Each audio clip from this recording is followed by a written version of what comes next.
구독자 김정숙입니다. 반갑습니다. 예, 오늘은 그래도 요즘에는 가서 이렇게 만나보면 이걸 처음으로 이용하시는 분들보다 몇 번씩 하시는 분들을 참 많이 만나가지고 좋기도 하고 수월하기도 한 것 같습니다. 이 오늘의 일정은 현대 정선이 양천 한령으로 근무했던 그 양천현의 다양한 이야기를 들을 수 있는 그런 코스가 되겠어요. 그래서 여기 하마비를 시작을 해가지고 현대 정선 미술관도 들리고 또 궁산에 올라가지고 정선이 그 300년 전에 그림을 그렸던 소학로에서 한강을 한번 보는 그런 일정이 되겠습니다. 그래서 전체적인 길이는 2.3km 정도 걷게 돼요. 그 다음에 시간은 2시간 30분 내외가 걸리게 되는데 지금까지 하셨던 한 2시간 정도 걸리셨죠? 아마 조금 더 걸리실 수도 있는데 오늘 코스가 좀 힘든 게 뭐냐면 많이 걸어서 힘든 게 아니라 미술관이 조기서 6까지 되는데 거기서 거의 1시간이나 1시간을 넘게 있어요. 미술관이 좀 많은 부분을 차지하기 때문에 여기는 짧아요. 그래서 사람이 1시간을 걷는 건 괜찮은데 서 있는 건 좀 힘드시거든요. 그거를 조금 미리 말씀을 드리겠습니다. 자, 그러면 제일 처음 이제 하마비에서 시작을 할 텐데요. 하마비라는 것은 뭐냐 하면 궁궐이나 종묘 앞에 세우는 비석이에요.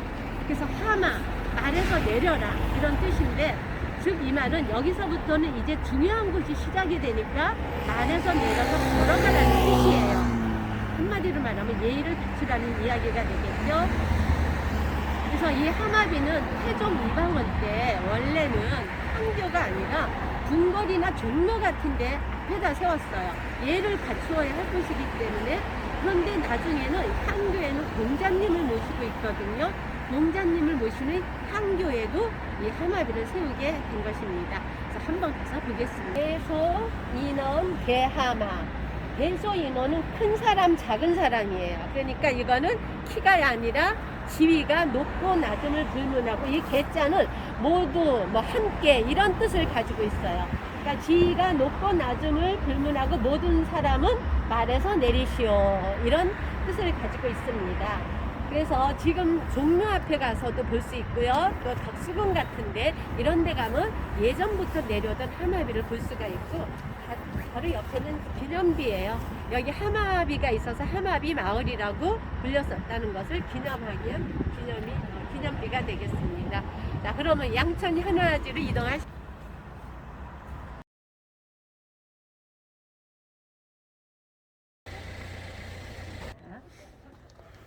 이쪽에 쓰실까요? 그럼 네. 글 눈부실 거고.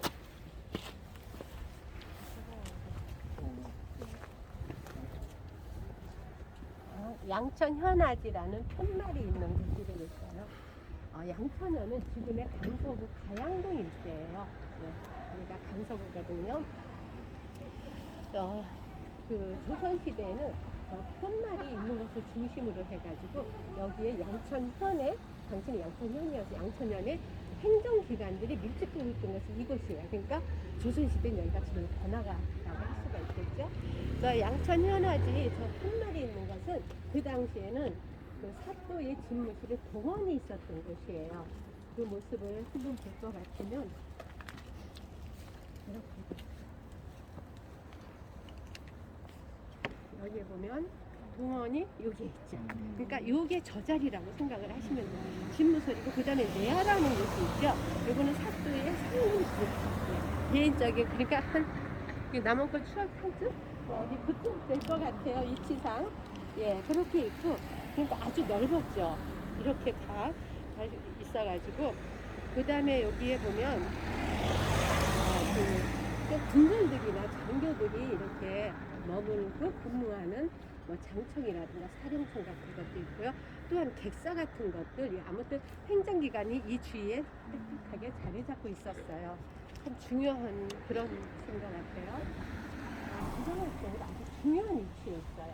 조선시대에는 그 지방 군현제를 어떻게 했느냐 하면 한양 이외에도 경상도, 전라도, 함경도 등 전국의 8도를 나누었죠. 그 8도 밑에 구, 모, 군, 현으로 나누었어요. 지금의 시군구, 읍면동이겠죠. 근데 제일 작은 단위가 현이에요. 현인데 현에는 한간이나 현령이 파견을 해서 거기를 다스렸는데 좀 중요하거나 중요한 시기에는 종오품인 현령이 다스렸어요. 그리고 이제 중요도가 좀 떨어지는 현은 종육품인 현감이 부임을 했는데 여기에 종오품인 정선이 부임을 했다는 것은 그만큼 이게 지정학적으로 중요하다는 것이었어요. 그러면 어떤 이유 때문에 중요하다면 바로 여기 한강이 있잖아요.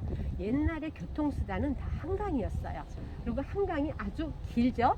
그 한강이 다 중요한 것이 아니라 좋은 나루가 있는 곳이 바로 아주 중요한 것이었어요. 교통이 아주 중요했기 때문에 여기에는 배들이 있었어요.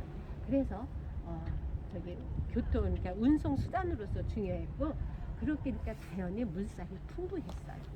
그다음에 두 번째 이유는 뭐냐면 나라에 변란이 있을 때 특히 이제 왜군이 많이 쳐들어왔잖아요. 그러면 한강을 넘어야 돼요. 한강을 넘어가지고 백길로 이렇게 들어오잖아요. 그러면 여기가 군사적으로 요충지였기 때문에 여기에서 방어를 하고 물리쳤던 게 바로 양천현이었어요. 그래서 후에는 양천대첩이라는 것도 임진왜란 때 여기에서 일어나게 됩니다. 이렇게 중요한 곳이었기 때문에 바로 종오품인 현령이 파견을 해서 가리켰던 것이 다스렸던 것이 되겠는데, 그러면 현령은 지금의 이게 있죠. 옛날의 직급은 알겠는데 지금의 뭐에 해당되는지 구청장입니다. 그러니까 강서구청장이라고 생각을 하시면 되겠습니다. 그 정선이. 다음은 객석을 생각을 하세요. 이 조기중인데 여기에 보면 아까 현화 중에서 그 양천의 현화 중에서 객사가 있었던 자리예요. 그 객사는 무엇을 하는 곳이냐면 조정에서 관리가 파견되잖아요. 지금은요 저희 집에서 여기가 딱 세정거장이에요. 갈아타고. 근데 오시려면 수유리에서 오시려면 1시간, 그렇게 먼 데서 오도 1시간이면 되는데 예전에 이곳이 멀었잖아요. 그래서 조정에서 관리가 파견이 되면 여기 객사에서 묵는 곳이에요. 어떤 숙소로 사용을 했고요. 또한 그 임금님을 상징하는 뭐 걸패랑과 전패를 모시고 나라의 어떤 경사스러운 일, 굳은 일, 아니면 또 매달 초하루 보름이 되면 임금님께 예를 차리는 것이 바로 이 객사가 되겠습니다. 그런데 예전에는 임금님께 절을 했다면 지금은 부처님께 절을 하고 있는 것이 아마 이 터는 누군가에게 절을 하는 그런 곳인 것도 같습니다. 바람이 있어야 말리잖아요. 네, 바람이 너무 세면 이게 겉만 말라서 형태가 흐트러져 버리고, 바람이 또 너무 적으면 말르지를 않겠죠. 모양이 흐트러지고. 그래서 어떤 때는 부채질을 해주고 어떤 때는 비닐도 씌우면서 하는 것인데, 칼국수도 팔고 국수도 팔고. 여기 드셔보셨어요? 예? 아니, 여기 소매로 파는 거지. 국수를 아니, 파는 거예요? 요리를 하는 게 아니라 국수를 파는 거예요? 예, 근데 제가 더 이상 말씀 못 드리는 게 꼭 선전하는 아니. 지난주에도 와가지고 세 명 있는데 선전 효과는 없는 거고 이제 이 근처에 오면 마치 저기 괜찮으면은 음식을 파진 않고 갈 때 보통 여기서 이제 지난주도 사가는데 절대 선전 아닙니다. 예, 여기 소매로도 이런 거. 양천 향교입니다. 근데 이 향교를 설명드리기 앞서 조선시대 교육기관에 대해서 조금 더 설명을 드리겠습니다. 조선시대 교육기관은 두 가지가 있어요. 두 가지 종류. 쉽게 말하면 국립과 사립입니다. 사실 지금도 교육기관은 국립과 사립이죠. 그래서 국립은 뭐가 있냐면 이 향교가 있고요. 사학이 있어요. 그 다음에 성균관이 국립이에요. 그 다음에 사립은 서당하고 서원이 서자 들어가는 거, 사립에 해당이 되겠습니다.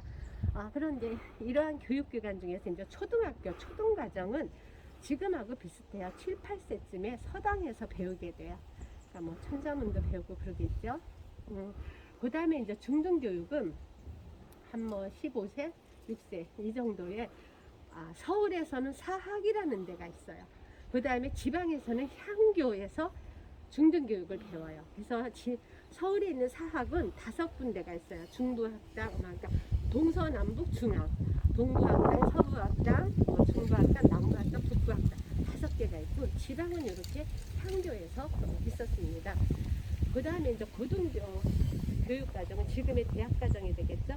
성균관하고 서원에서 대학과정을 공부할 수 있었어요.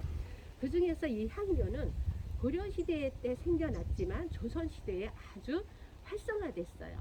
자, 그러면 왜 그랬을까요? 향교는 유교에 관한 교육기관이야. 논어와 맹자를 배우고. 근데 고려시대는 불교가 국교였잖아요. 그러니까 교육기관이 만들긴 만들었지만 크게 활성화되진 않았어요. 근데 조선에 오니까 조선은 유교가 통치 이념이에요. 이런 걸 장려해야 될 필요가 있어요. 교육적인 차원도 있지만 그래서 향교에 대한 어떤 지원도 많이 해주고 활성화시켜요. 그래서 이거를 아주 중요하게 여기서 어떻게 했냐면 그 수령들의 이 향교가 잘 되고 못 되는 거에 따라서 수령들의 인사고과에 반영을 했어요. 자, 구청장이 되느냐 못 되느냐 향교의 교육에 달려 있습니다. 그리고 매월 바로 관찰사에게, 수령은 관찰사에게 교육 현황을 보고하도록 했어요. 관찰사는 지금의 도지사, 서울은 서울시장이라고 생각을 하시면 됩니다. 그럴 정도로 이 향교를 중요하게 여겼습니다. 이렇게 해서 재는데, 그럼 이 향교는 언제 생긴 거냐 하면 태종 이방원 때 생겨요. 태종 이방원 때 생겼는데 이 향교가 태종 이방원 때 생겨가지고 쭉 내려오다가 1894년에 우리나라의 가보개혁이 일어나요. 그러니까 말하자면 신문물로 바뀌어지면서 과거 제도가 폐지가 돼요. 그러니까 교육 기능이 없어져 버리고 문묘 기능만 남게 됩니다. 재앙의 공간 남게 됩니다. 그런데 지금은 그렇게 내려오던 것을 그냥 없애버린 것이 아니라 서원도 마찬가지예요. 전통적인 문화를 계승하는 그런 장소로 활용을 하고, 특히 어린 아이들에게 예절 교육하는 것은 아주 짱이라 그럴까요? 그런 것으로 많은 이름이 나 있습니다. 그런데 이렇게 태종 때 만들었는데, 그러니까 원래로 같으면 지방에 있어야 되는데 이게 서울에 있는 유일한 향교라 그랬죠. 원래 김포군에 속해 있었어요. 그런데 1963년에 김포군이 서울로 편입이 되면서 서울에 있는 향교가 됐어요. 그래서 말씀드렸죠. 서울에는 향교가 없는데 왜 서울에 있는 건가? 이유는 1963년 때문에 그때부터 편입이 돼가지고 된 것인데요. 여기에 보통 그 향교는 지금 남아있는 게 234개가 남아있어요. 우리나라 전역에. 그 중에서 230개가 문화재로 지정이 되어 있습니다. 서원은 더 많이 남아있어요. 자, 그러면 이제 앞부터 설명을 드리겠습니다. 여기 보면 지금 홍살문이 있죠? 신성한 곳이다. 앞에 홍살문이 신성한 곳이다 라는 뜻을 가지고 있는데요. 여기 교육기관 말고도 충신이나 연료들에게 임금님의 명의에 의해서 이런 문을 세우기도 하죠. 그래서 홍살문이 있는 곳에는 2km 내에 하마비가 있어요. 아까 하마비 보셨죠? 그렇게 되고요. 이제 앞을 보시면 앞에 있는 문이 안에 들어가면 문이 또 있어요. 그러니까 바깥에 있으니까 외문이에요. 근데 세 개니까 외산문인데 이게 동쪽이에요. 저 끝이 서쪽이에요. 그래서 외동문, 외서문, 가운데는 외신문이에요. 왕릉에 가보시면 가운데 문을 신문이라고 하잖아요. 그래서 가운데 문은 항상 닫았다가 여기 이제 어떤 제사의식이 있을 때만 열어놓는 것이 되는데요. 제한 공간 같은 데나 어떤 그런 데는 거의 다 동쪽으로 들어가서 서쪽으로 나와요. 네. 동이 서출. 왕릉도 그렇고요. 사당 같은 데도 다 그래요. 그래서 그래요? 문이 3개예요. 하나, 둘, 셋. 그래서 우리도 오늘 동쪽으로 올라가 보겠습니다. 통과하십시오.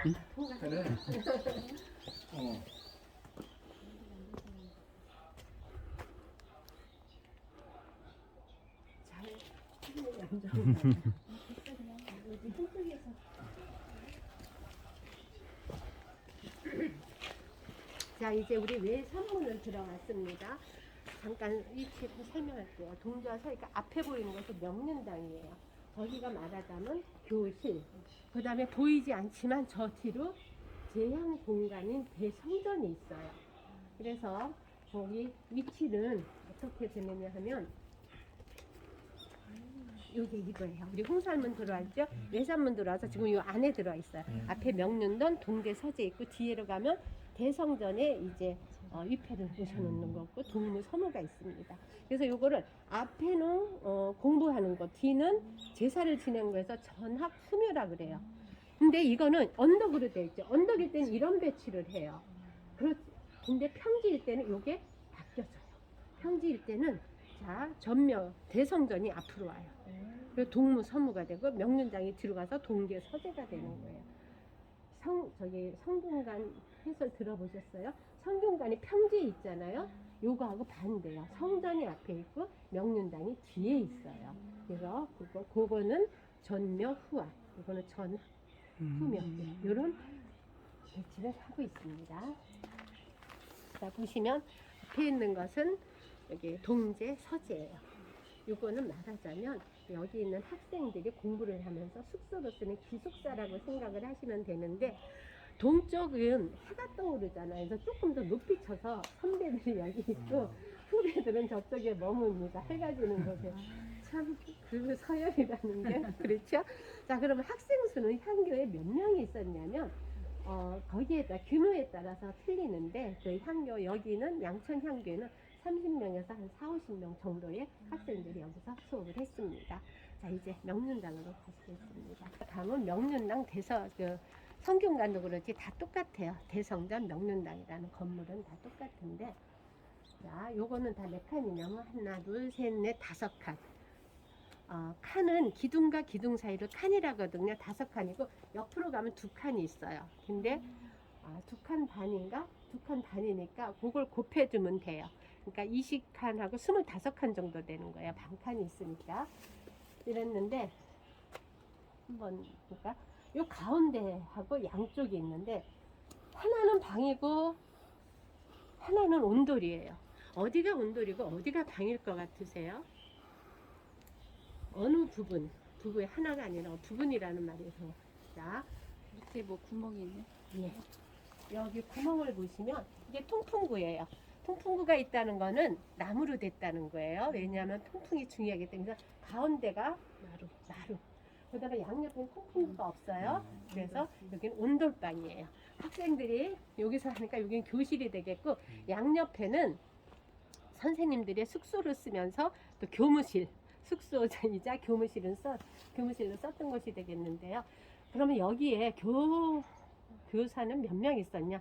2명이 파견이 돼요. 교수 1명과 훈도 1명이 생활 지도도 하고 수업도 가르쳤는데요. 그러면 향교에서는 무엇을 배우느냐? 일단은 중등교육기라서 천자문 같은 거, 경명용어, 동명성습은 안 배웁니다. 여기에서는 일단 선비가 당시에 그 중요시 여긴 것이 시를 짓는 것이었어요. 그래서 시를 짓는 사장학과 사서 우경입니다. 그래서 사서 논어맹자, 대학 중용하고, 우경은 시경, 서경, 역경, 예기, 춘추 이렇게 배웁니다. 자, 그래서 향교에서 공부를 이제 끝냈어요. 그럼 어떻게 하냐면 바로 과거 시험을 봅니다. 과거 시험은 2번에 걸쳐서 봐요. 속가가 있고 대가가 있어요.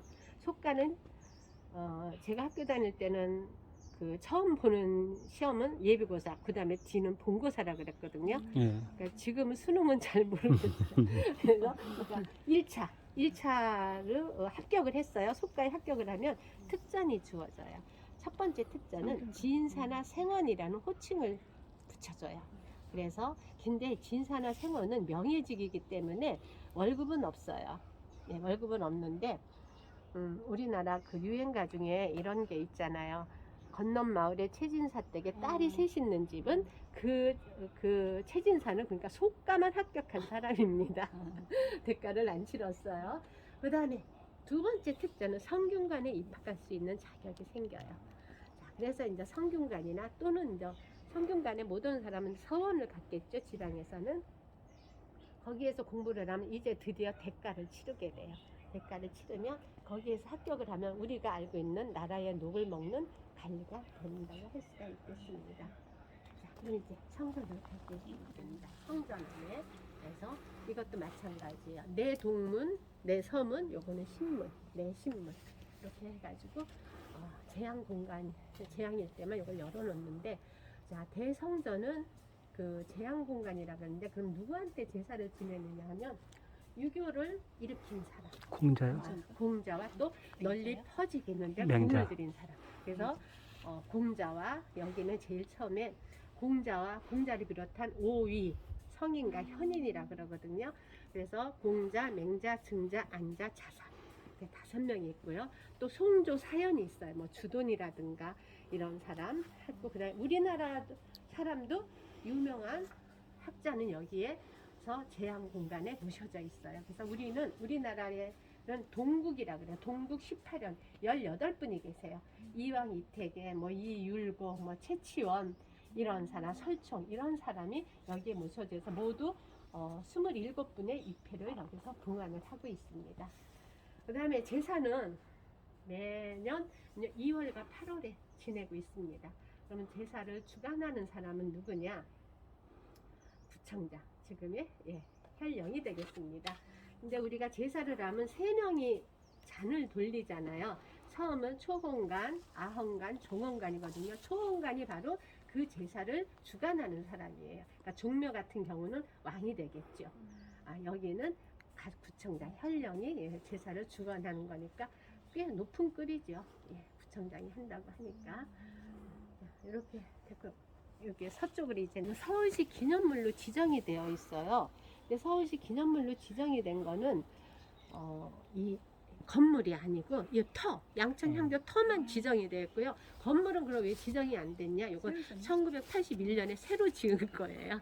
그래서 이거는 서울시 기념물로 되는 그 기본적인 그 가이드라인이 50년 이상이 된 건물이어야지 돼요. 근데 이게 아직 그 정도로 되지 않았기 때문에 건물이 아니라 터만 서울시 기념물로 지정이 되어 있습니다. 이것도 언젠간 되겠죠. 50년.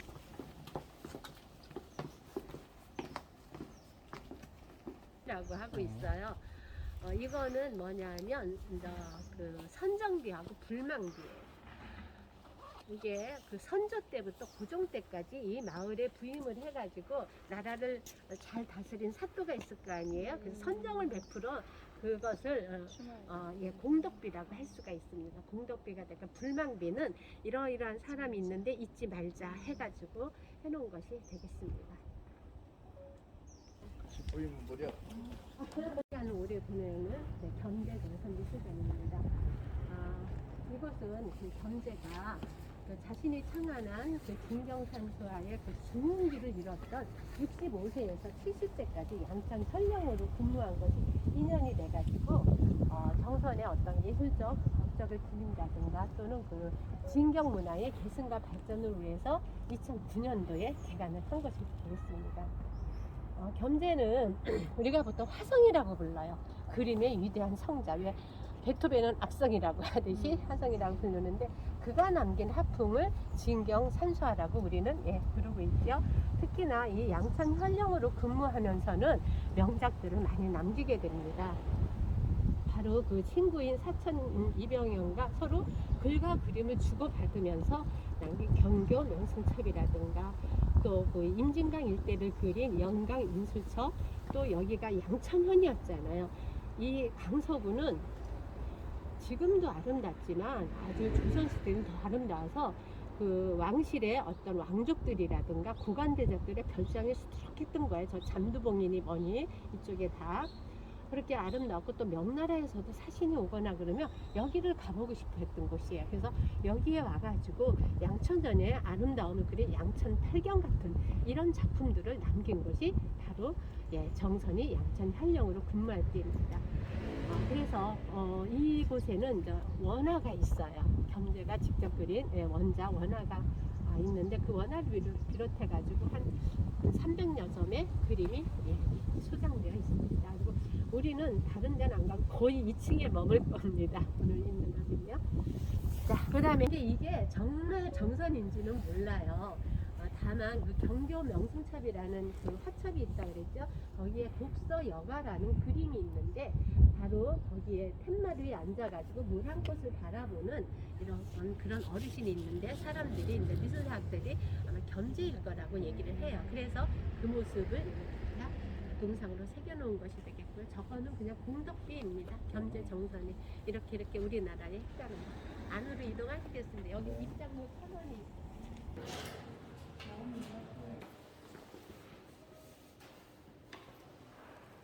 1층은 지금 이제 기획전이 열리고 있고요. 저쪽에 보이는 그림이 이거는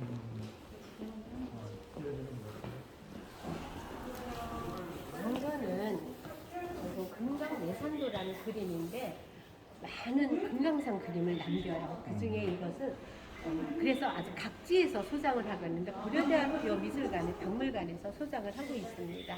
그래서 요거는 금강 모습인데 이 모습을 위에 디지털로 영상화 해놓은 것이 있는데 거기서부터 보고 시작을 하겠습니다.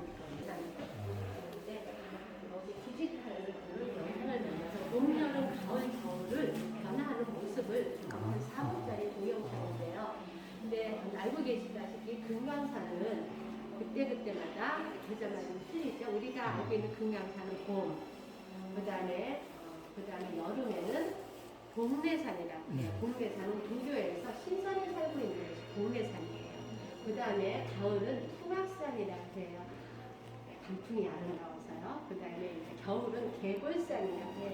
눈 덮인 하얀 곳이 아주 뾰족, 안봉이 뾰족뾰족하니까 그래서 개골산이라고 하는데 그림이 이거보다 약간 커요. 너무 거는. 예, 그래서 30cm, 40cm라고 생각하시면 되는데 여기에 있는 그림들이 거의 다 큰 것이지만 몇몇 개를 제외하고는 예전에 그림 크게 그리지 않았어요. 다 요만해요. 요거보다 조금 더 크다고 2배 정도? 예, 그렇게 생각을 하시면 될 것 같습니다. 종이가 찍어서 그런가 체지 기술이 없었나요 그때? 그때 종이가 쥐어서 그랬겠죠, 아무래도. 모두 5가지 섹션으로 나눠져 있습니다. 아니, 먼저 보세요. 저희는 해설을 해야 돼서 좀 새로운 출생과 초년 시설입니다. 30대 중엽까지가 되겠는데요. 겸재 정선은 1676년 숙종 2년 때 그 한성부 북부 유란동에서 태어나요. 지금의 청운동이에요. 경북고등학교 자리. 그쵸, 거기에서 태어나게 됩니다. 인왕하고 백악이 있지만 백악에 조금 더 가까운 곳에서 네. 태어나요. 맏아들로 태어납니다. 그런데 정선의 5대조까지는 정삼품까지 올라가 벼슬을 하는 명문 집안이었는데 사대부터는 계속 벼슬을 못해요.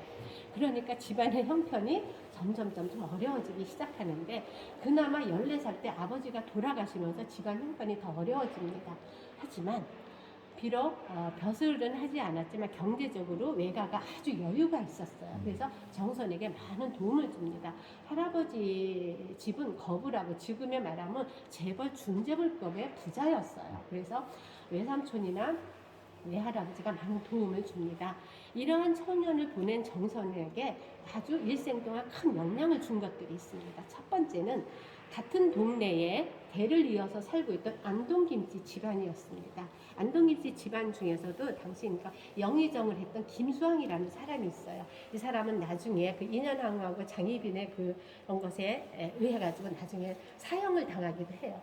근데 그 집에는 그 김수왕에는 6 아들이 있었는데 다 창자 돌림이에요. 그래서 육창이라고 부를 정도였는데 왜 이 아들들이 유명하냐 하면 물론 집안도 명문 집안이었겠지만 정치와 학문과 예술 방면에 아주 뛰어난 활동을 하고 있었어요. 그래서 영향을 주는데 그 중에서 셋째인 김창흡이라는 사람은 사명 김창흡은 아주 정선에게 제일 영향을 준 사람이에요. 스승과 같은 사람이에요. 그래서 정선은 어렸을 때부터 김창흡에게 사사를 받고 또 김창흡의 문화생들과 함께 어울리고 공유를 하면서 교류를 하면서 또 예술적 사상적으로 크게 성장을 하게 됩니다. 그리고 두 번째로 영향을 준 사람은 아까 잠깐 말씀드렸던 사천이라는 이병현이라는 사람이 되겠습니다. 자, 김창흡도 당대 유명한 시인이에요. 조선 후기에 문예사에 족적을 남길 정도로 아주 유명한 시인인데 이 이병현 또한 김창흡 말 못지않게 제가 김창흡이라고 말을 잘못하고 김창흡이 그랬고요. 이병현 또한 바로 진경시의 대가였어요. 그런 이병현과는 평생에 걸쳐서 서로 직위로 지내게 됩니다. 그래서 서로 글과 그림을 주고받으면서 조선 후기에 어떤 우리나라의 글과 시화에 아주 큰 족적을 남기게 되고요. 또 하나 있습니다. 어디에서 태어났냐면 백악 근처에서 태어나가지고 인왕동에서 많이 살았어요. 백악과 인왕은 지금의 서촌이에요. 서촌 근대부터 어때요? 예술가들이 많이 살고 있죠. 그래서 서촌 거기 나중에 해보시면 윤동주, 또 이상, 박노수, 청전 이상번 이런 모윤수, 노천명 다 그쪽에서 생활을 했었죠. 그 당시도 마찬가지였어요. 그래서 이 정선이 자라고 태어나고 자라는 데는 서울 문인문화의 중심지였을 뿐만이 아니라 경치가 아름답잖아요. 그래서 정선은 어렸을 때부터 자연이 우리나라 자연의 아름다움을 알고 느끼고 자라게 됩니다. 자, 이때 보실 그림은 많이 크게 설명 안 해요. 이거 다 설명했다가는 시간이 넘어서 풍계유택입니다. 풍계는 할아버지 박자진의 호예요. 풍계유택이라는 것은 청풍계에 있는 외할아버지 집입니다. 그런데 외갓집은 어디냐면 정선의 집 맞은편 개울 건너 있어요. 지금의 주소는 정선은 청운동 89번지면 외할아버지는 청운동 50번지예요. 같은 청운동이 얼마나 가깝겠어요? 근데 여기서 본 모습은 여기에 인왕이고 백악이니까 이쯤에 있겠죠. 그래서 뒷모습만 보이고 앞모습은 없어요. 행랑채, 대문, 사랑채는 없어요. 그럼에도 이게 아주 큰 걸 알 수가 있어요. 이게 안채입니다. 예, 안채인데 이렇게 여기는 정랑은 이렇게 누각으로 되어 있고 살림집도 있고요. 뒤 여기 후원인데 후원에 이 건물 속에 세어보면 궁궐의 정각 못지않은 규모를 가지고 있는 거예요. 그리고 집에 이렇게 큰 나무가 있고, 자, 그 담을 볼 것 같으면 담이 2겹, 3겹씩 둘러져 있는 집이에요. 재벌집이라 그랬잖아요. 이렇게 풍부한 걸 알 수가 있고, 이건 인왕산에 있고 이제 송림이 있는 걸 알 수가 있습니다. 요거 71세 때 그림이고, 이렇게 영향을 준 집과 그 다음에 경치가 아름다웠다 그랬죠. 피륜상화예요. 피륜대는 지금 대화요고 뒤편 언덕이 피륜대인데, 피륜상화라는 뜻은 피륜대에서 꽃을 감상한다라는 뜻을 가지고 있어요. 자, 요 모습입니다. 피륜대에서 선비들이 갓을 쓰고 도포 입은 선비들이 아래 분홍색은 살구꽃이에요. 요런 색은 수양버들, 봄에 하는데, 이 피륜대는 지금은 배화여고가 들어서 있지만 300년 전에는 한양 5경이 있어요. 백운동, 삼청동, 쌍계동, 청학동 같이 거기에 속할 정도로 경치가 좋았어요. 그래서 하고, 자, 옆에 그림을 보면 집들이 보이는 데도 있고 안 보이는 데도 있죠. 안개가 낀 그림이에요. 그리고 이거는 남산이에요. 자, 여기 겸재 그림의 특징 중에 하나는 이게 뭐냐면 남산우의 팔각정이야? 자, 우리나라 애국가 2절 소나무. 남산우의 저 소나무. 소나무예요, 저게? 예, 소나무. 겸재의 소나무 특징은 T자로 그려요. 앞으로 이제 보시면 다 그런 얘기인데, 소나무가 이렇게 있어서 애국가가 거짓말이 아니라는 거예요. 남산 위에 저 소나무 철갑을 두른 듯. 예, 그래서 이제 남산이 용산이 이렇게 오면 여기에 2층 누각이거든요. 2층 건물은 숭례문입니다. 그리고 옆에 여기 이렇게 나무가 우거진 경희궁이 있고, 이건 관악산이 되겠습니다. 잠깐. 근데 이게 좀 이상한데? 남산을 이렇게 바라보는 광화문 쪽에서 바라본 거잖아요. 약간 백악 쪽에서 약간 그러면 여기 숭례문 맞는데 경희궁은 이쪽에 있을 텐데. 아니요, 경희궁은? 이쪽이 맞아요. 경희 이쪽. 지금 인왕에서 가까운 데 있어요. 왼쪽에 있어요. 지금 이렇게 남산을 바라보고 있잖아요. 예. 그럼 오른쪽이 숭례문 바라보면 맞고 남산이 여기 있으면 숭례문이 있고요. 예. 경희궁이 이쪽에 있어요. 서쪽에 있잖아요. 있는데 뒤쪽에 있잖아요. 지금 보면 서대문 쪽 뒤쪽에 있잖아요. 지금 경희궁이. 서대문에 약간 옆쪽으로 있잖아요. 근데 여기서 보면 안 지금 보여. 역사박물관이 있는 그래. 거예요. 그러니까 그게 근데 보여요. 보이나 거기서요? 예. 어. 자, 이렇게 되겠습니다. 자, 이제 두 번째 섹션으로 갑니다. 30대 중역부터 40대 중역, 드디어 이제 정선이 화가로서 이름을 날립니다. 자, 정선이 그림을 배울 무렵의 시대 상황은 뭐냐면 아주 중요한 시기예요.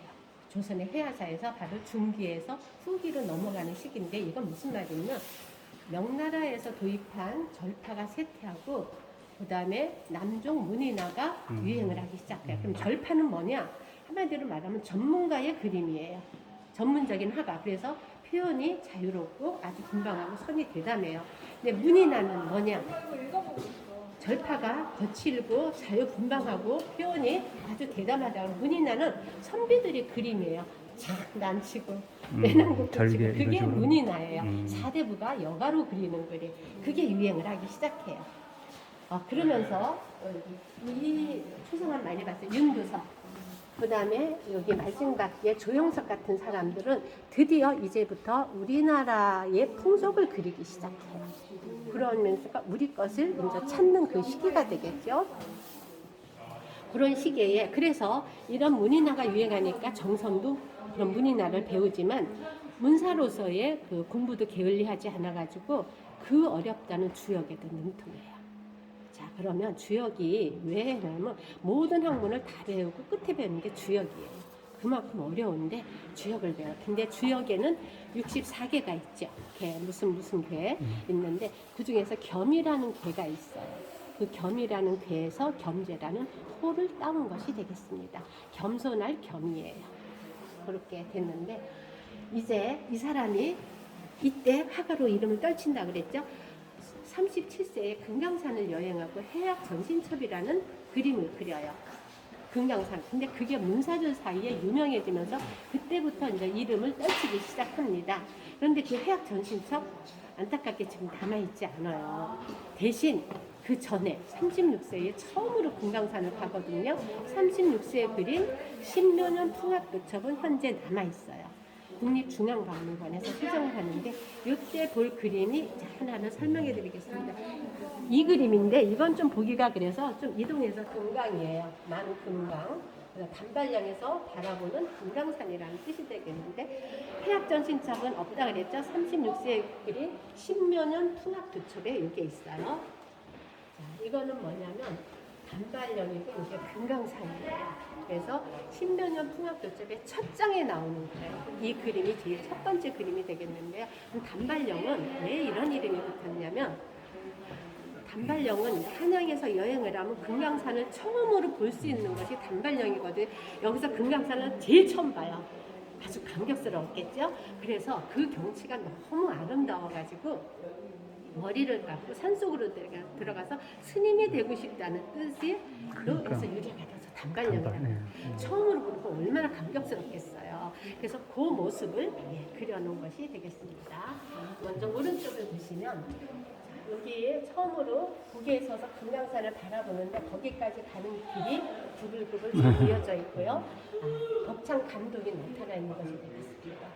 그 다음에 이 단발령은 그렇기 때문에 한양에서 여행할 때 첫 번째로 만나는 고개라고 할 수 있고요. 그 다음에 여기 왼쪽에 그림을 보면 금강산 12,000봉을 하얀색으로 칠해가지고 마치 은빛 수정같이 빛나고 있습니다. 그런데 보면 딱 내가 있는 곳 금강산 외에는 없어요. 그래서 정선은 처음 본 금강산의 그 신비로운 아름다움과 그 벅찬 감동을 어떻게 표현을 했냐면 중가운데 아무것도 그리지 않았어요. 그러고 나서 딱 나와 금강산만 표현이 된 거죠. 그래서 오히려 군더더기가 없기 때문에 이게 무엇을 말하고 어떤 감정을 느꼈는지를 알 수가 있다고 할 수가 있습니다. 그리고 이거를 보면 위에서 아래로 내려다보고 그린 그림이에요. 그런데 이 그림을 보면 좀 이상한 것이 하나 있어요. 혹시 발견하셨어요? 여기에 내가 있겠죠. 정선이 있겠죠. 근데 바라보는 나와 바라보는 대상이 같이 그려져 있어요. 보통의 그림이라면 이거는 말도 안 되는 소리죠. 바로 이게 진경 산수화예요. 그래서 산수화의 종류에 대해서 잠깐 말씀을 드려야지 진경 산수화를 이해하실 것 같아요. 산수화는 몇 가지 종류가 있는데 첫 번째는 관념 산수화입니다. 이거는 가보지 않고 머릿속에 상상해서 그려요. 예, 우리가 금강산 그려보세요 그러면 못 가보셔, 뭐 가보셨지만 그냥 그리게 그게 관념 산수화예요. 그래서 관념 산수화는 옛날 서책에 나온 풍경이라든가 중국 것을 모방해서 많이 그린 거예요. 그러니까 자연히 관념 산수화에는 무릉도원, 신성 이런 거 많이 나오고 중국 화풍이 많이 들어가요.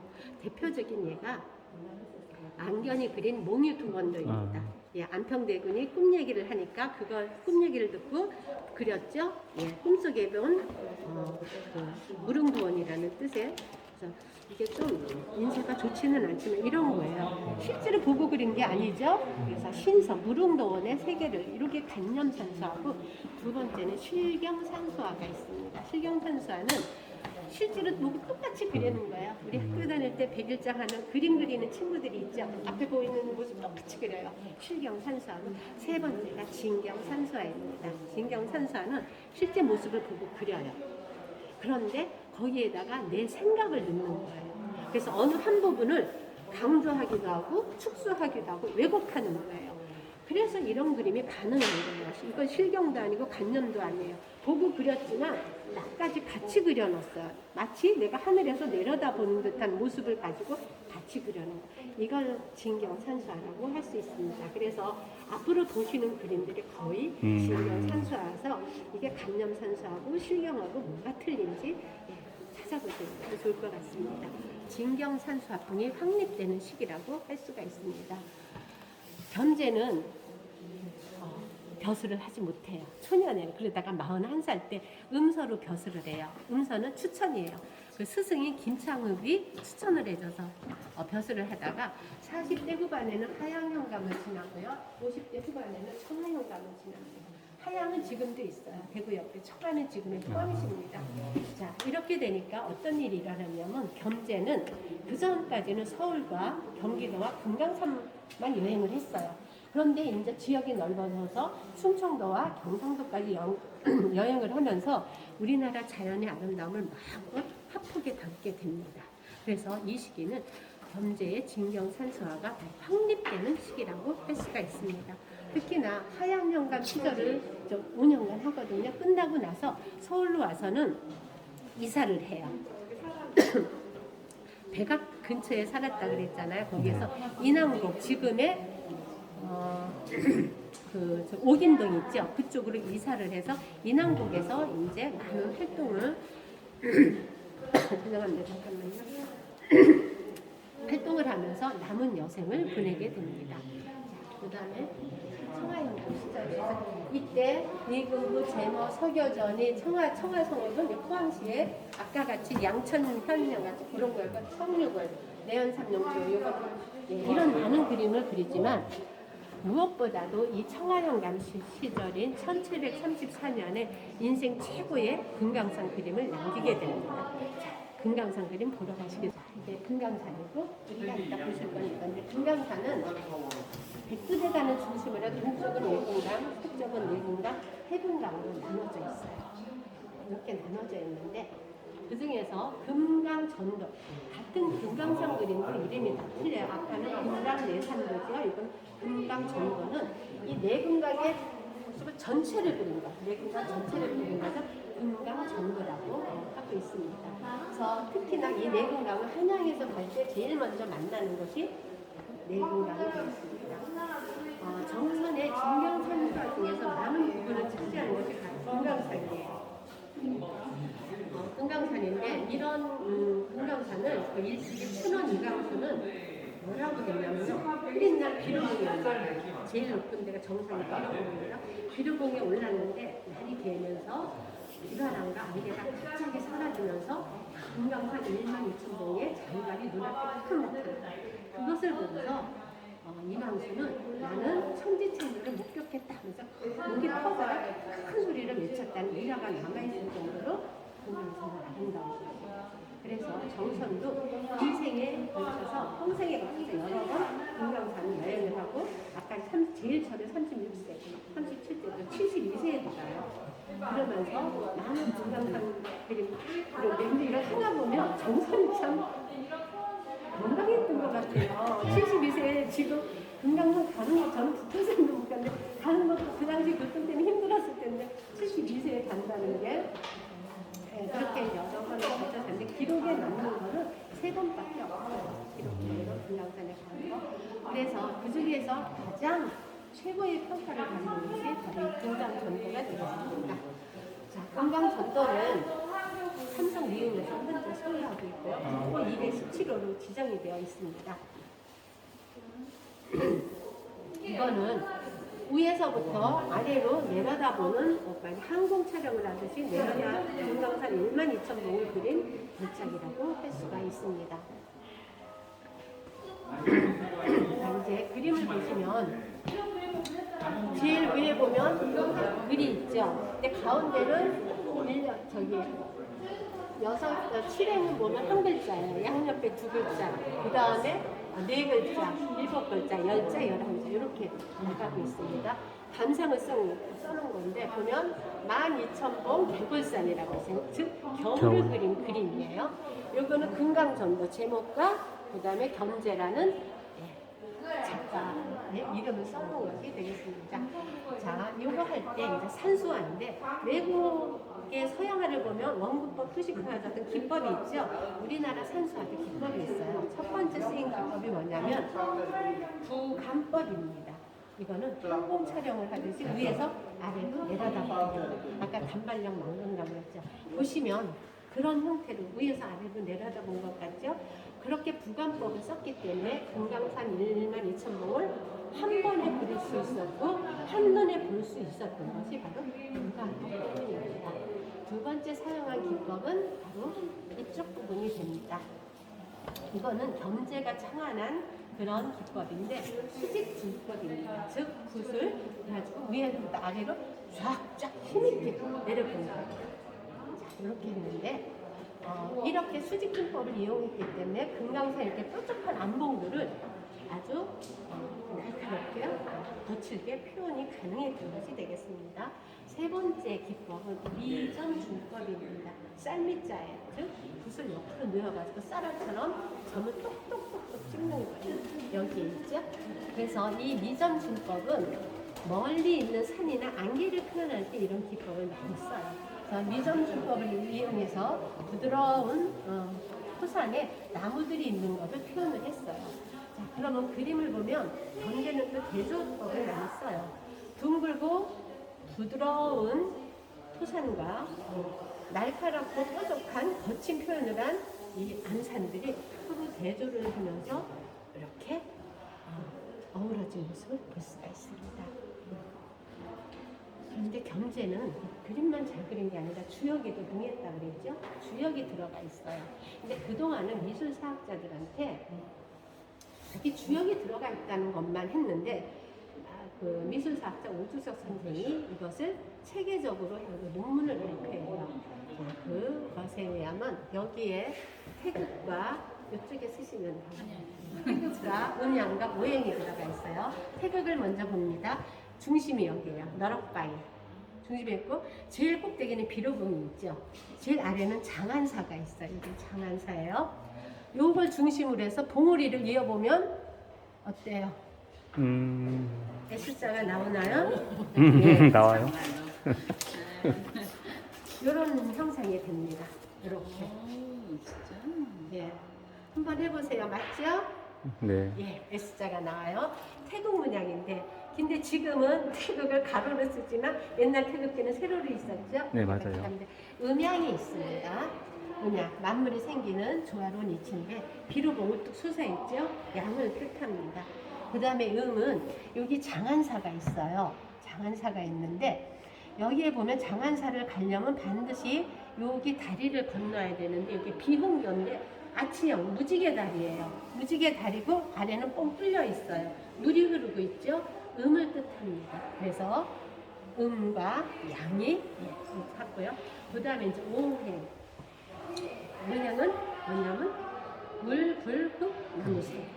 자, 물은 여기 흐르죠. 네. 불은 뭐냐면 이거를 보면 마치 촛불 같고 우리가 왜 불나는 거 하면 이렇게 날카롭게 그리지 않나요? 그림 그릴 때 그런 거를 형상화한 거예요.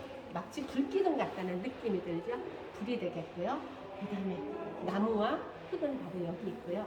그 다음에 쇠가 있어요. 자, 쇠는 어디냐면 여기 보면 뾰족뾰족 돼 있죠. 여기에 보면 이렇게 마치 그 창검 같은 긴 창을 하늘을 향해서 이렇게 꽂아놓은 듯한 형상을 하고 있어요. 그래가지고 이거 논문으로 발표했던 것이 있고요. 또 이런 얘기를 많이 해요. 그래서 태극과 음양, 오행이 들어있는데 사실 다른 그림도 보면 그런 형태가 들어가 있어요. 그래서 어떤 주역이 들어가 있다는 것을 말씀을 드리고요. 이 금강산 그림 외에도 이게 뭐냐 부분도예요.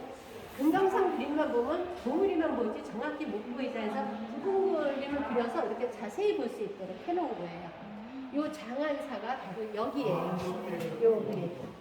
여기는 장안사도 있고 장양사도 있고 그렇거든요. 이게 뭔가요? 예. 만폭도. 그 다음에 여기 이제 온천이라고 해서 이제 금강산 가기 전에 이제 동해안 쪽으로 이제 가다 보면 있는데 이게 넘친 파도가 있고 길이 있는데 요거는 바위예요. 항아리 모양으로 생긴 바위인데 여기에 수직축도까지 위에서 반복적으로 쭉쭉 끄면서 아주 거대하고 무거운 듯한 느낌을 주죠. 근데 여기 해악이 들어가서 바로 여기 보면 뭐 보이는데 설명을 해주시는 뭐가 있네. 여기 해설사는 아니고요. 돌아가는 나귀의 꼬리가 그려져 있어요. 여기 해설사는 아니시고 예. 운행이신가요? 아니 그 서울시 해설사예요. 그러면 조금 저희들 좀 하면 안 돼요? 왜냐하면 저희가 프로 그전 같은 저희가 프로가 되는 이분들 예약을 특별히 하시고 낙인지 말인지 구분이 안 돼요. 한번 떼보려고요. 그런데 저희 말 같기도 하고.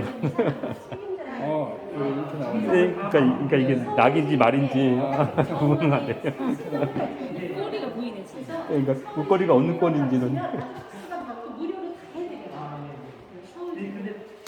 근데 요약된 아무도 몰라. 아니요, 이분들 저는 이분들이 책임입니다.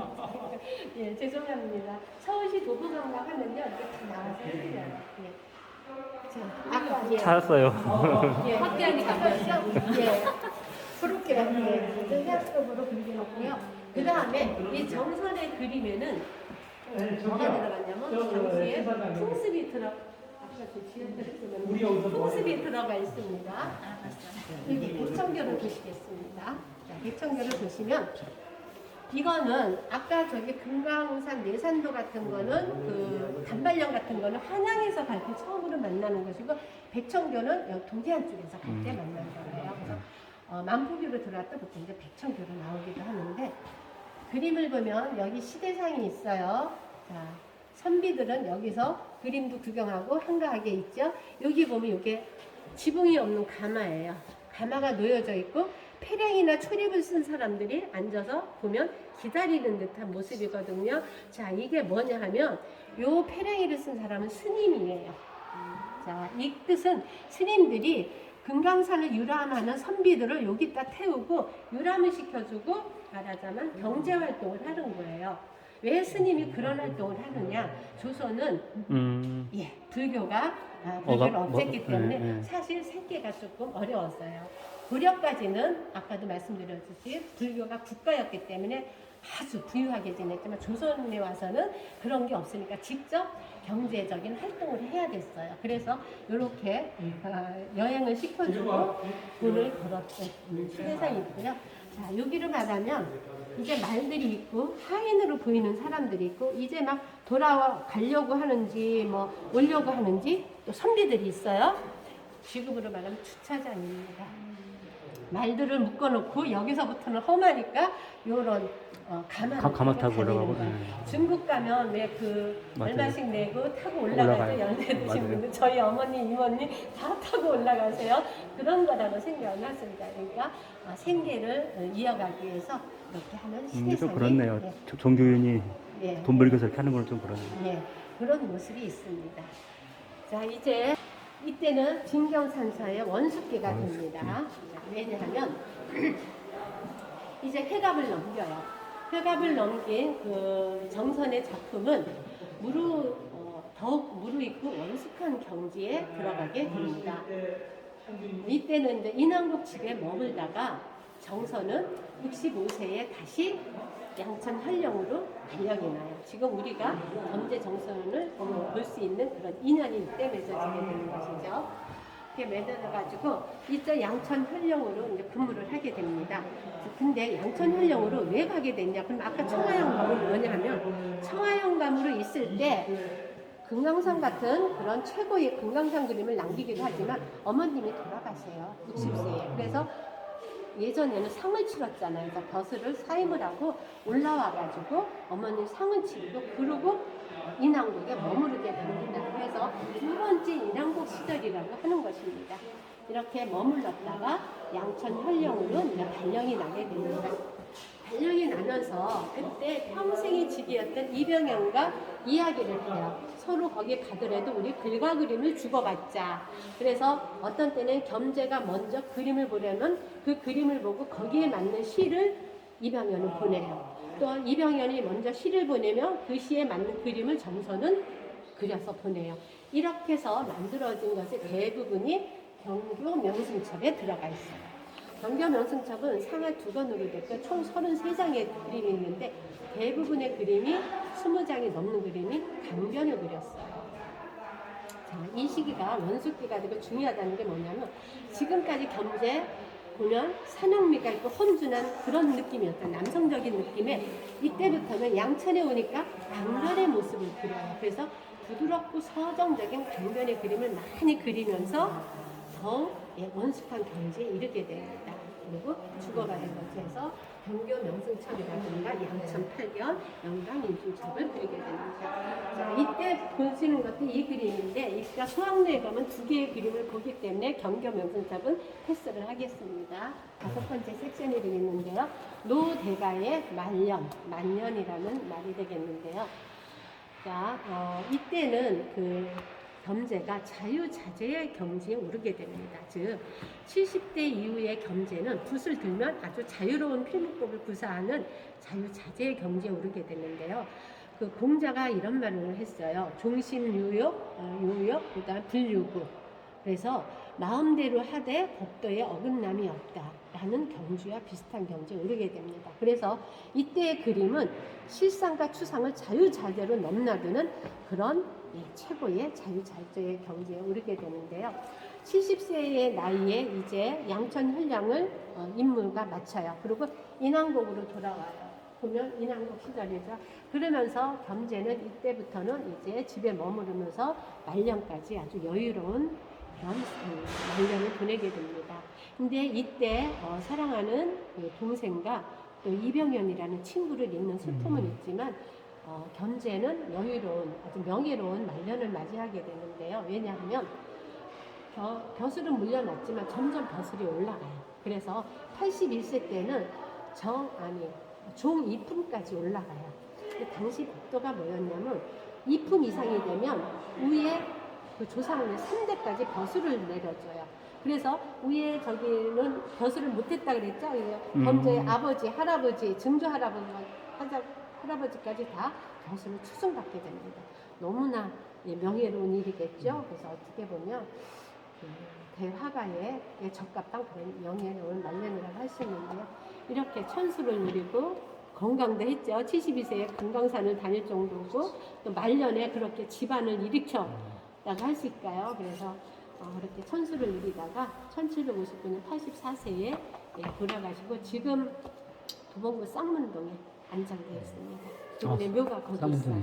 예, 쌍문동. 예전에는 양주였어요. 경기도 양주였는데 그게 서울로 돼서 그렇죠. 쌍문동에 있습니다.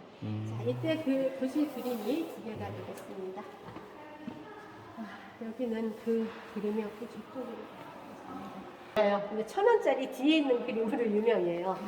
이 그림은 뭐냐면 태우 이선생 진적첩에 있는 첫 번째 그림이에요. 즉, 그 이황의 태계 이황과 우암 송시열의 글에 정선이 그림을 그려놓고 이병현 등 몇 사람이 발문을 해서 만든 것이 태우 이선생 진적첩이에요. 자, 태우에서 태는 이황, 우는 우암 송시열, 이선생은 두 분의 선생님 이런 뜻을 가지고 있는데요. 태계는 벼슬을 했지만 사실 그렇게 관리로서의 생활은 좋아하지 않았어요. 항상 회의에 넘치니까 이제 이 사람이 40대 이후에 이제 건강을 핑계로 대가지고 고향으로 내려와요. 물론 그리고 또 불러가고 또 내려오면 또 불러가고 이거를 이제 평생 동안 하게 되지만 이렇게 고향에 내려와가지고 자신의 호를 퇴계라고 짓습니다. 그리고 성리학은 주자서 절효를 집필을 하게 됩니다. 이 주자서 절효는 세월이 흐르면서 여러 사람 손에 거치다가 외할아버지인 박자진에게로 책이 넘어옵니다. 그러니까 박자진은 마침 그때에 그 우암 송시열이 그 무봉산에 은거를 하고 있었어요. 2번이나 찾아가서 발문을 받게 됩니다. 그렇게 해서 만들어 놓은 것이 태우 이선생 진적첩인데 거기에다가 겸재가 4개의 그림을 넣습니다. 개성정거, 풍계유택, 아까 우리 풍계유택 저기서 봤죠? 무봉상정, 우암 송시열이 있는 거, 인곡정사. 이게 바로 인곡정사는 정선의 집이 되겠습니다. 그 중에 첫 번째가 개성정거였다는데 이게 2012년도에 그 고미술 그 경매에 나왔었어요. 근데 역대 최고가인 34억의 삼성 리움에 이렇게 낙찰이 됐는데 삼성 리움에 낙찰이 됐는데 이게 그 당시에 위작 문제가 많이 있었어요. 그게 가짜라고 했는데 뭐 엑스레이 투시 결과 뭐 진품으로 판결이 나긴 났어요. 자 그렇게 됐는데 이제 그림을 보시면 대상 연고는 무슨 뜻이냐면 신의 내과에서 조용히 있는다, 조용히 있다라는 뜻을 가지고 있습니다. 그래서 이 그림은 주자서 저료를 지금 여기 사람이 있는 거 보이시죠? 여기 사람이 있어요. 책상을 놓고 이항 선생이 그 책을 집필하는 모습을 중심으로 해서 주변에 풍광을 그린 말하자면 풍경화라고 할 수가 있습니다. 근데 여기는 도산이라는 산의 이름이 도산이고요. 여기는 이제 강이에요. 한강이 지는 강인데 이 그림은 지금 앉아 있는 것이 도산서당이에요. 그럼 도산서원은 뭐냐? 도산서원은 이황이 돌아가신 후에 제자들이 만든 것이 도산서원이고요. 살아계실 때 도산서당이었어요. 그래서 이 뒤를 확장해서 만든 것이 도산서원이 되겠습니다. 자, 이렇게 해서 이제 대상 정보들을 보시고요. 마지막으로 볼 것이 이 인왕제색도는 그 범죄가 평생을 그 수련한 필묵법의 정수가 유감없이 발휘된 걸작이에요. 이거를 1751년인가 76세에 그려요. 76세에 그린 것인데 범죄의 그 세 가지 명작이 있어요. 아까 본 저 금강전도 리움에서 있는 거, 그 다음에 인왕제색, 그 다음에 여기 박연포, 이게 3대 명작인데 유홍준 선생은 이 인왕제색을 책으로 뽑기도 해요. 그리고 많은 사람들도 금강산 그림도 있지만 인왕제색을 책으로 뽑아요. 이제 사람마다 틀리겠지만 그런 것이 되겠는데 이게 216호로 지정이 되어 있어요. 삼성 리움에서 이병철이 있을 때 그때 구입을 했어요. 삼성에서 구입을 했다가 올해 이건희 컬렉션이라고 해가지고 2만 점이 넘는 거를 예술품을 국립중앙박물관에 기증을 했죠. 이거 같이 기증을 합니다. 전하면 이거는 안 줬을 것 같은데 좀 아깝다는 생각이 많이 들어요. 근데 그거 준 이유가 저거잖아요. 깜빵에 나오려고 준 물론 거잖아요. 이제 그런 것도 그러니까 있지만 다 그래서 줘야죠. 이제 이랑 제색도로 줬죠. 예, 저것보다도 훨씬 그렇게 치는 것인데 그렇게 좋습니다. 자, 그러면 이제 그림을 보시겠습니다. 그림을 보시면 이게 이제 시간이 좀 오래 걸려요.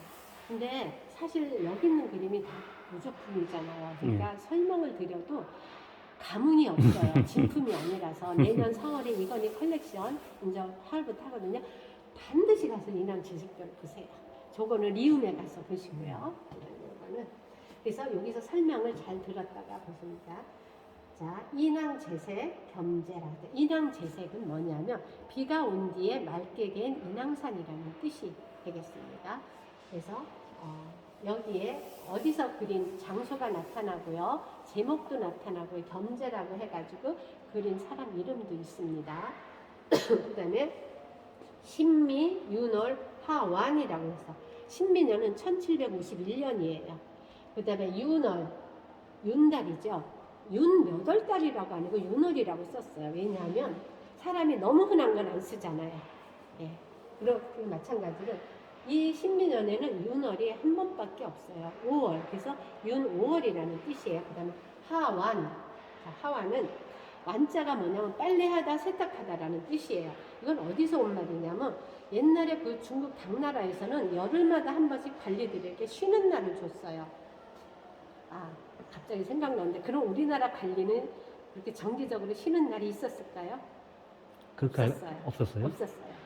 예, 그냥 뭐 어떤 분이 돌아가시거나 나라가 큰 날, 그래서 임금님도 쉬는 날이 공식적으로 없었어요. 지금으로 말하면 노동법에 걸리는 그런 시스템이었죠. 근데 여기는 열흘마다 한 번씩 줬어요. 그러니까 그때 이제 관복이 잘 없으니까 열흘마다 이 사람들이 관복을 따는 거예요. 그래서 이 완자가 그때 세탁할 완자가 들어가는 건데 이게 열흘마다 한 번씩 있으니까 우리나라의 상순, 중순, 하순 같이 상한, 중한, 하완이라고 한 거예요. 그래서 하완이니까 이제 하순인 걸 알게 되겠죠. 그래서 이제 학자가 정확히 무슨 어떤 날짜인지 알아보기 위해서 승정원 일기를 뒤져봤어요.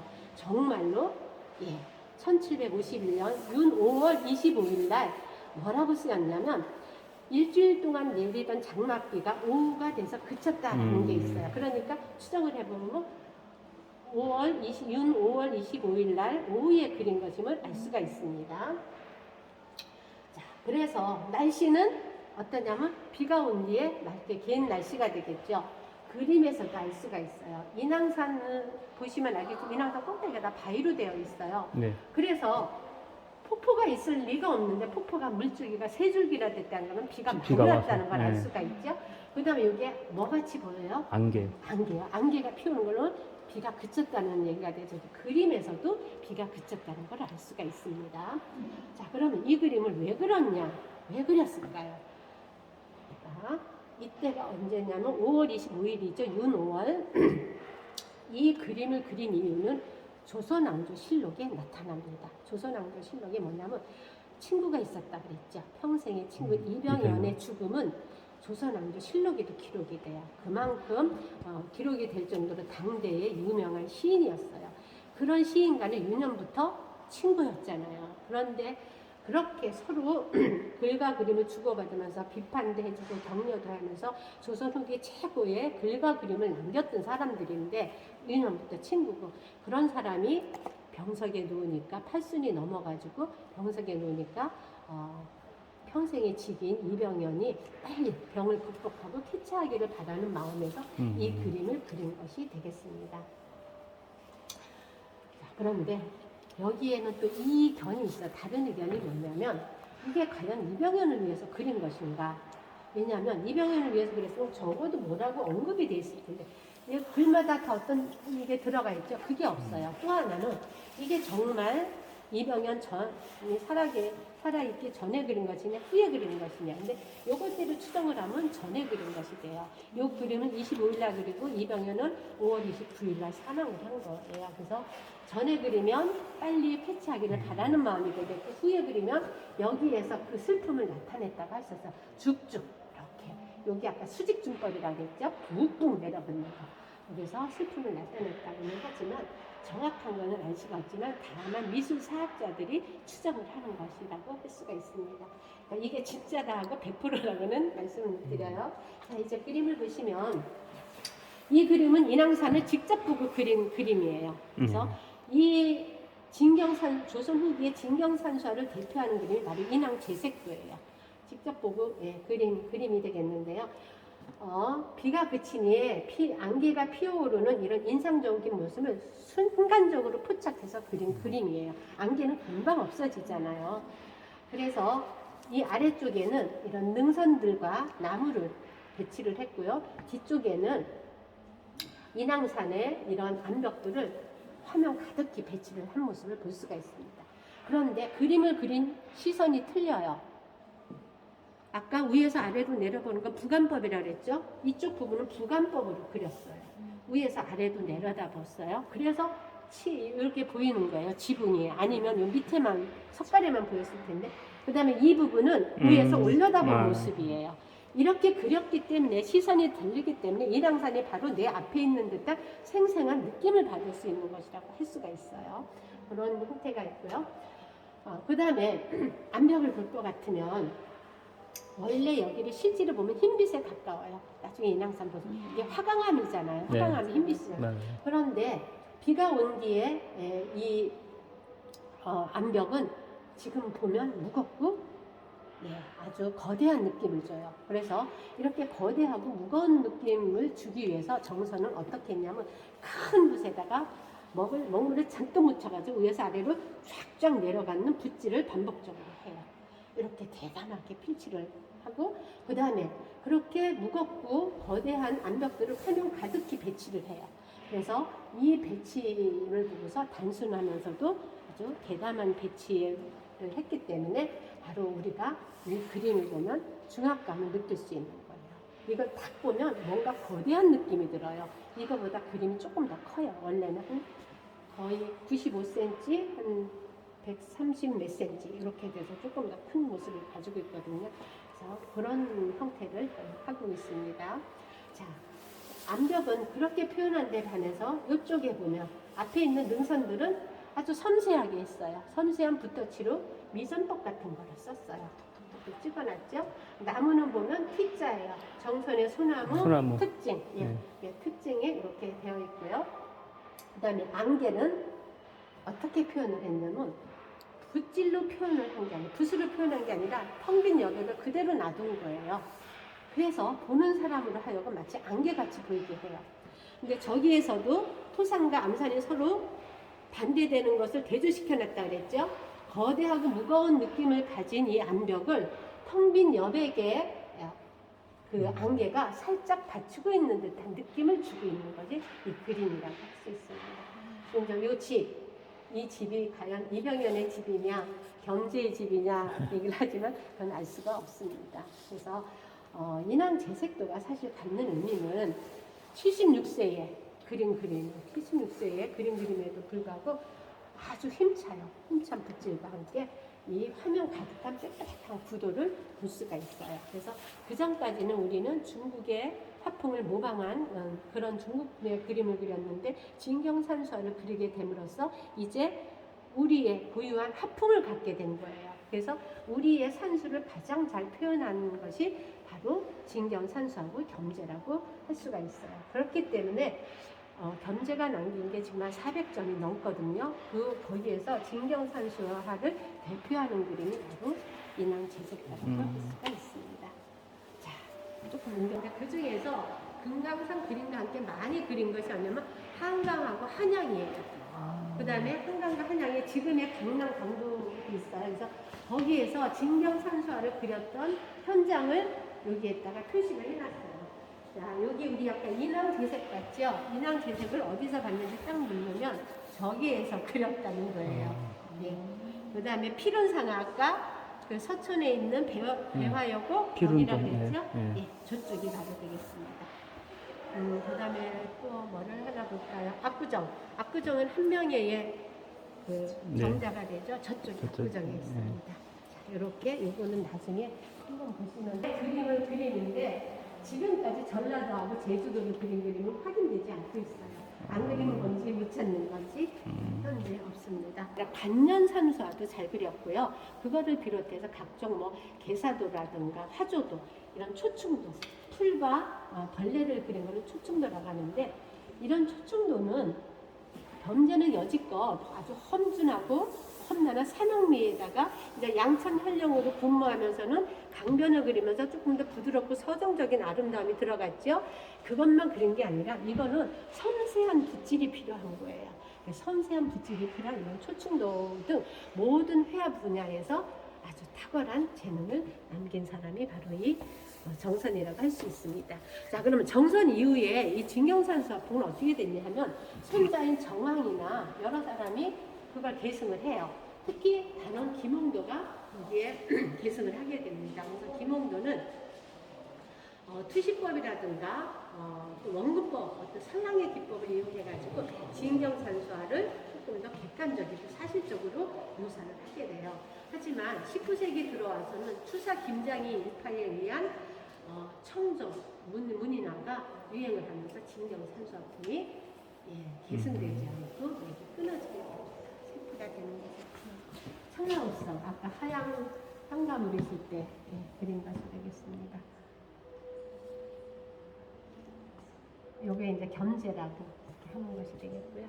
요거는 한 2, 3분 잠깐 개인적으로 보시고 받을 만큼 우리 문화를 빛낸 우리의 미술 역사상 가장 위대한 사람 중에 한 사람이라고 할 수가 있는데요. 이 사람은 승리학과 주역에도 능리했다고 그랬죠. 그리고 당시에 이제 중국 화풍이 많이 유행을 했어도 그걸 배척하지 않고 깊이 연구를 할 정도였어요. 이 사람은. 그래서 그것을 이제 몽땅 그림 연습할 때 우리가 몽땅 연습 같이 몽땅 붓이 큰 묘를 이루어갖고 쌓였거든요. 그럴 정도로 아주 노력한 그런 노력파인데요. 그렇기 때문에 이 사람이 그 창안한 진경산수화는 그 전까지 중국풍을 모방한 데서 벗어나서 이제부터는 주체적으로 우리나라의 산수를 진짜 그대로의 산수를 그리게 된 것입니다. 그래서 겸재를 한마디로 말하자면 정말 우리의 우리의 그 자연의 아름다움은 재발견하고 우리 고유의 화풍으로 예, 그것을 표현한 위대한 화가, 즉 화성이라고 할 수 있다는 것이 오늘의 이 미술관을 둘러본 끝맺음이 되겠습니다. 3층은 나중에 주민들을 위해서 산책로가 이렇게 조성되어 있어서 아주 인기가 많은 곳이에요. 그래서 한 5분 정도 걸어 올라가서 한 3가지 정도를 보시는 예정이 되겠습니다. 자, 걸어 가시겠습니다. 저기 사람들 있는 데지 거기. 아래층은 지금 없어요. 그리고 2층부터 건물이 있죠. 이거를 루라고 해요. 그 들거래 가면 현판이 붙었는데 그 끝에 보면 그 글자가 이름 있고 D는 8개 중에 하나예요. 전당, 합각, 재헌, 루정.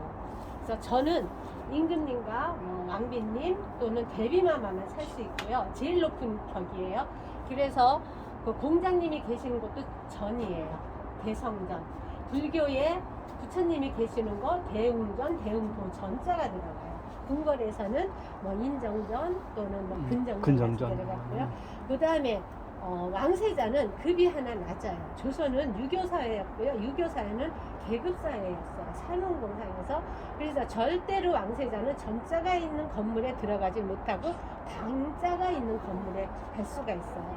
그 중에 이제 루정은 주로 이제 정자로 많이 쓰였는데 아래가 없는 것은 루고. 이게 만약에 아래가 없이 그냥 이 건물만 있다면 아마 소학정이 됐을 거예요. 근데 소학루라고 하는 거 말하자면 필로트 공법이라고 할 수가 있겠죠.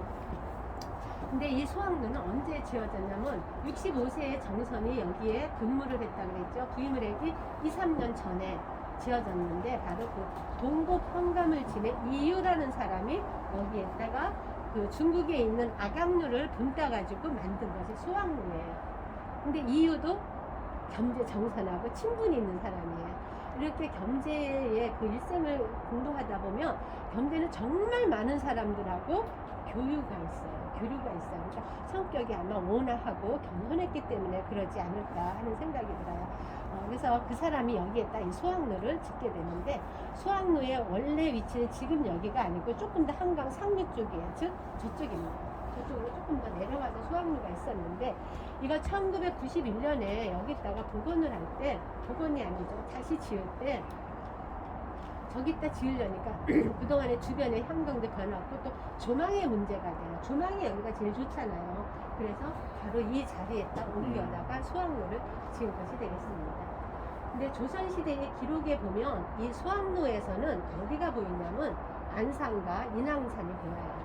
그 다음에 목력산과 관악산까지 보일 뿐만이 아니라 선유봉과 그 다음에 드넓은 이 한강 줄기가 펼쳐져 있어요. 그래서 그렇게 많은 산이 조망이 되고 드넓은 한강 때문에 풍광이 좋았어요. 그러니까 아까 말씀드린 대로 많은 당대 양반 사대부들이 여기에 들어왔었고 시도 짓고 또 유흥을 즐겼어요. 풍류를 즐겼어요. 그래서 그림에 보면 이 한강에서 배를 띄면서 기생들하고 노는 그림이 참 많이 나와요. 아름답고 또 사신들이 올 때도 여기를 가보고 싶을 정도로 한강변의 강서는 아주 경치가 좋은 것이어서 양반들의 별사가 아주 많았던 곳입니다. 그런데 이렇게 아름다웠던 모습이 어디에 남아있냐면 아까 말씀드린 대로 경교 명승첩, 이병헌과 시화를 주고받으면서 그린 경교 명승첩인데 모두 33장의 그림이 있다고 그랬는데 거기에 이제 2장이 바로 여기에 있습니다.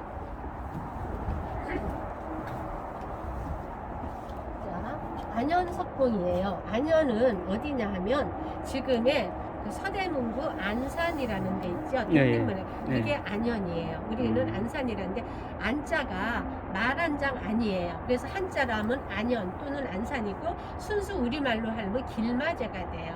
그래서 어디 가서 길마제라는 것은 안산이구나 안현이구나 생각하시면 됩니다. 그래서 안현석봉이라는 것은 안현의 저녁 봉합불이라는 뜻이에요. 그러니까 이 그림은 해질녘에 여기가 궁산, 지금의 우리가 있는 거죠. 궁산에서 바라본 그 안현의 그 저녁 봉합불을 그린 그림이 되겠습니다. 자, 그런데 봉합불이 몇 개가 있을까요? 이게 봉합불이겠죠? 하나가 있어요. 하나밖에 안 보이는데요? 옛날에는 통신이 발달하지 않을 때는 봉수대가 있었죠. 봉수대는 5개가 한 조예요. 그러니까 여기에 5개가 있는 거예요. 그래서 봉화풀을 하나 올리잖아요. 그러면 나라가 평화롭다는 뜻이에요. 2개가 올리면 적군이 나타났다. 3개면 적군이 이제 우리 국경 가까이 온다. 4개는 적군이 국경을 넘었다. 5개는 적군이 국경을 넘어서 전쟁을 합니다. 5개는 아주 위급한 상황이 되겠죠. 근데 이렇게 하나가 올랐다는 것은 편안하다는 뜻이에요. 자, 그런데 제가 말씀드렸죠. 정선이 그림을 보면 이병현은 거기에 맞는 시를 보내고, 이병현이 시를 보내면 정선은 거기에 맞는 그림을 보냈어요. 이게 이병현의 시입니다. 이 그림을 보고 보낸 이병현의 시예요. 이 이병현의 시를 풀이하자면 여기 있어요.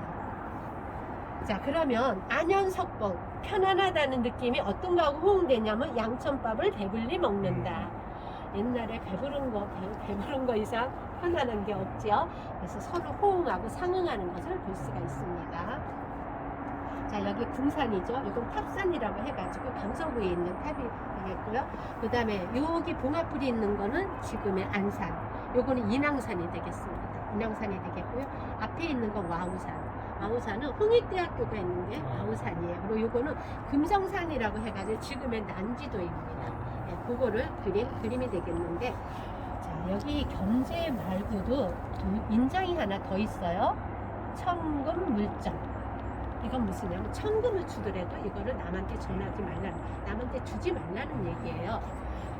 겸재는 이 그림 경교 명승청을 아주 아꼈어요. 그래서 도장을 파가지고 이 그림마다 이거 찍어 놓을 정도로 절대 남에게 주지 말라고. 그런데 남에게 줬을까요? 안 줬을까요? 저버리고 맙니다. 손주가 심한지라는 사람한테 줘요. 그때 심한지는 당시에 영의정까지 한 사람인데 정선의 강적인 팬이에요. 지금으로 말하면 찐팬, 강팬. 예, 그래서 이걸 자꾸 달라고 졸라요. 그러니까 손주가 이거를 갖다 심한지한테 줘요. 그럼 이거는 지금 심한지 가문에 있냐 하면 그건 아니고요.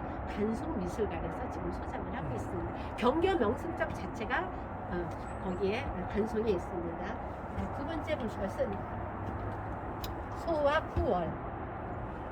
소학로에서 달이 뜨는 것을 기다린다는 뜻이 되겠습니다. 자, 그래서 이거는 뭐냐면 요게 남산이에요. 옛날에는 목멱산이라고 불렀겠죠. 네. 목멱산 위에 뜬 둥그런 달과 달빛에 잠긴 강변을 그린 그림이 되겠습니다. 자, 그림을 보면 요거 지금 말하는 궁산이 되겠죠. 요게 소학로예요. 요거는 뭐냐? 소학로를 지은 이유의 집이 되겠습니다.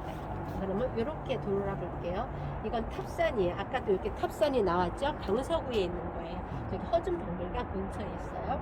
지금은 없죠. 그 다음에 이게 두미암이라는 것이고요. 이거는 이게 선유봉이에요. 선유봉은 뭐냐면 양화대교, 제2한강교 네. 거기 보면 선유도 공원이 네. 있죠. 네. 그게 바로 선유봉인데 지금 보면 높죠.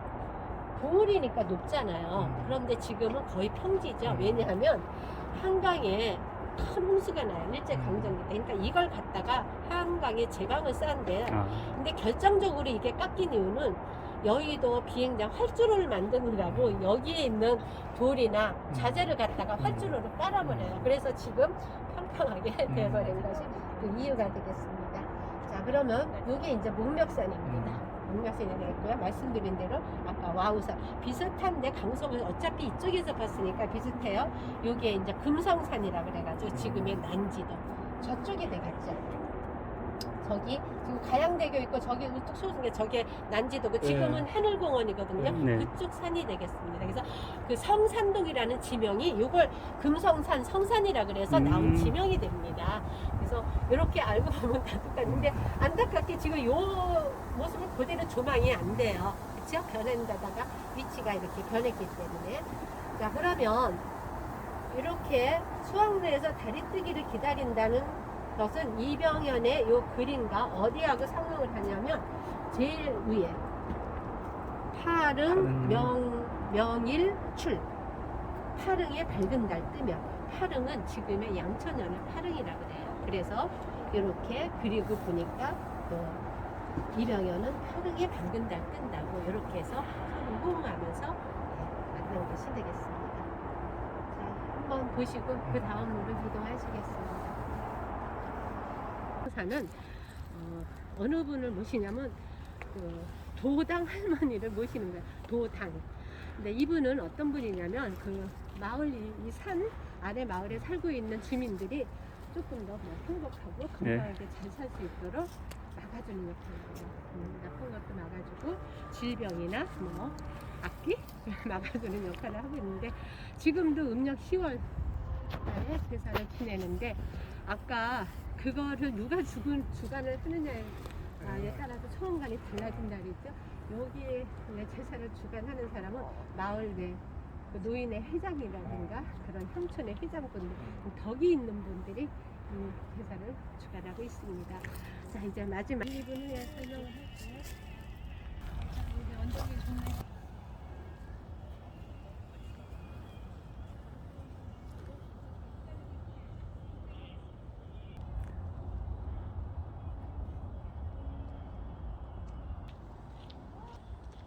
고성이 되겠습니다.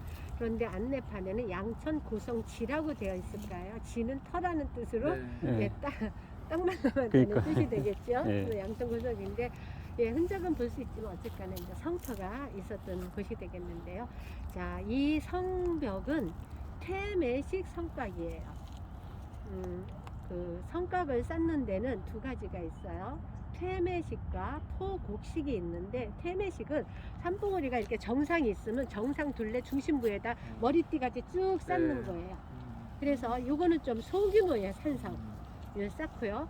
그래서 이 양천 고성지 여기가 바로 그래서 퇴매식이에요. 소문인데 그 다음에 이제 포곡식이 있어요. 포곡식의 대표적인 예가 북한산, 아니 남한산성, 북한산성 같은 데입니다. 거기는 능선을 따라 짓기 때문에 그 산성 안에 이런 골짜기도 있고요. 그 다음에 평평한 평지가 있어서 사람들도 살아요. 그리고 특히 물이 확보되어 있어요. 수자원이 확보가 되어 있기 때문에 좀 규모가 큰 데는 다 그렇게 포곡식으로 되어 있는데 초창기에는 다 퇴매식이었다가 시대가 지나감에 따라서 포곡식으로 짓게 돼요. 그렇기 때문에 혹시 앞으로 지방을 답사하다가 그 성곽을 보면 거의 다 포곡식이 많아요. 삼국시대 때 지어진 것은 거의 포곡식이에요. 근데 가면서 이제 조선시대 오니까 북한산성, 남한산성 같이 크게 되는데 남한산성은 그런 게 지어졌기 때문에 우리 남한산성이라는 혹시 영화 보셨어요? 네. 인조가 남한산성에 가서 많은 사람을 끌고 갔는데 끌고 간 게 아니라 같이 갔는데 거기에 마을 사람들도 주민들도 있었잖아요. 그런 이유예요. 그래서 여기 포곡시 산성은 장기간 적과 대치할 수 있는 그런 곳이 되겠습니다. 그런데 여기 이제 퇴매지 산성이 있었던 곳이 되겠는데요.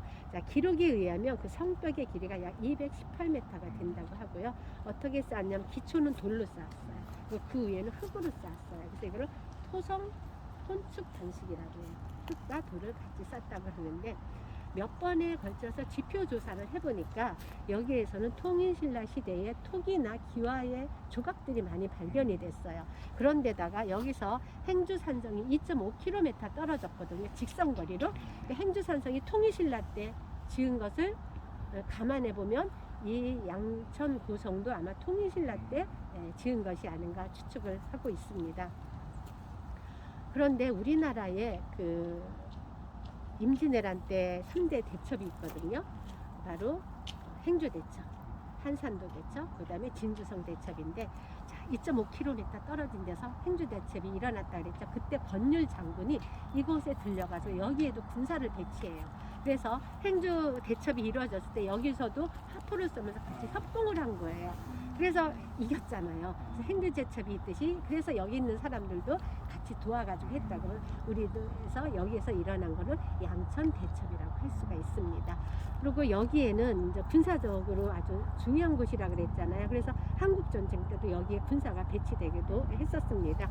그래서 이 양천 고성은 옆에 있는 행주산성, 그 다음에 파주에 있는 오두산성과 함께 이 한강 하구를 침입하는 적군을 물리치는 그런 군사적 요충지에 있다고 할 수가 있겠습니다. 자, 요것으로 해가지고 오늘 일정을 모두